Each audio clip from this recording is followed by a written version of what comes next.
My father locked me up for 11 years because he believed I had intellectual disabilities.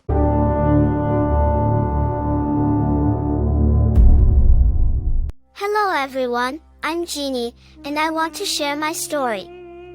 I was born on April 18, 1957. I lived with my parents and older brother. We were the only survivors out of a total of 4 siblings.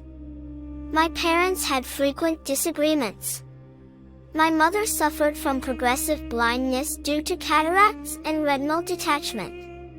My father, who was 20 years older than my mother, suffered from severe depression triggered by a car accident in which my grandmother died. He was a man who frequently beat my mother. I started speaking at 20 months. A family doctor suggested to my parents that I had learning problems and possibly an intellectual disability. My father took this situation to the extreme, believing that authorities would take his daughter away or send me to a specialized institution. He couldn't allow that because it was his duty to provide me with home treatment and protect me from the dangers of the outside world. From that moment on, I began to experience the effects of loneliness. Until the age of 11, I had no contact with the outside world or any other person, only with my father. I spent my days locked in a room, wearing only a diaper and tied to a potty chair. At night, my father would place me in a kind of sleeping bag. He would tie me up and leave me in a cage made of wire and wood. Many nights, he would forget, and I would spend the night unprotected on the potty chair. I was forbidden from making any sounds or noise. If I did, my father would hit me or bark at me like a fierce dog to scare me. He didn't even teach me to eat or use the bathroom on my own.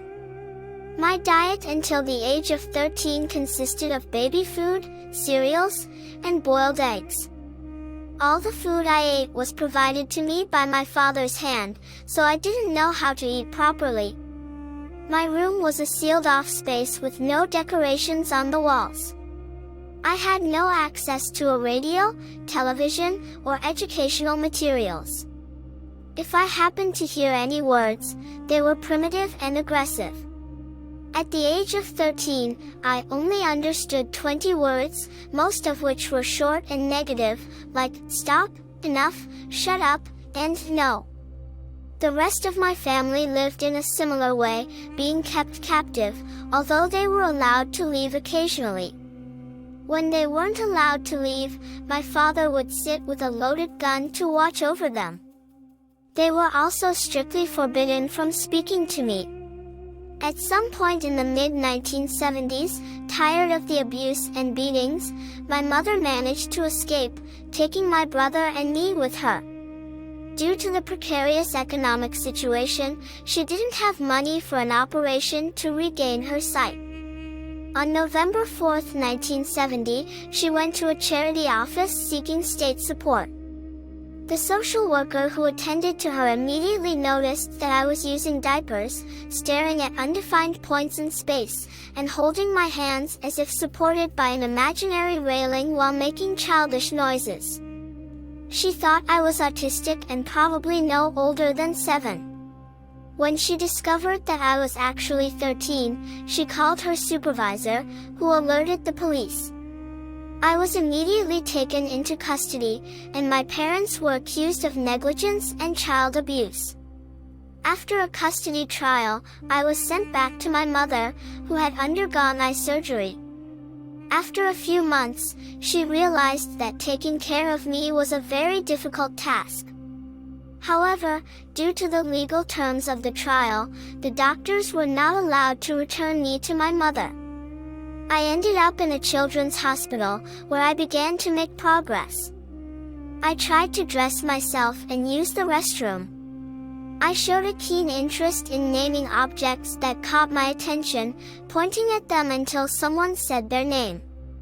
Once the research team was formed, the scientists began instructing me and subjecting me to various learning tests.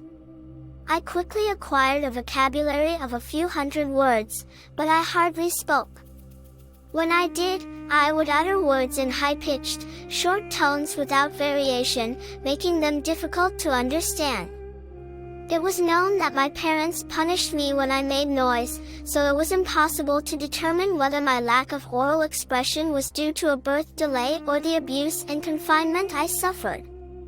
In any case, the researchers decided that language development wasn't possible without interactions and emotional bonds with other people.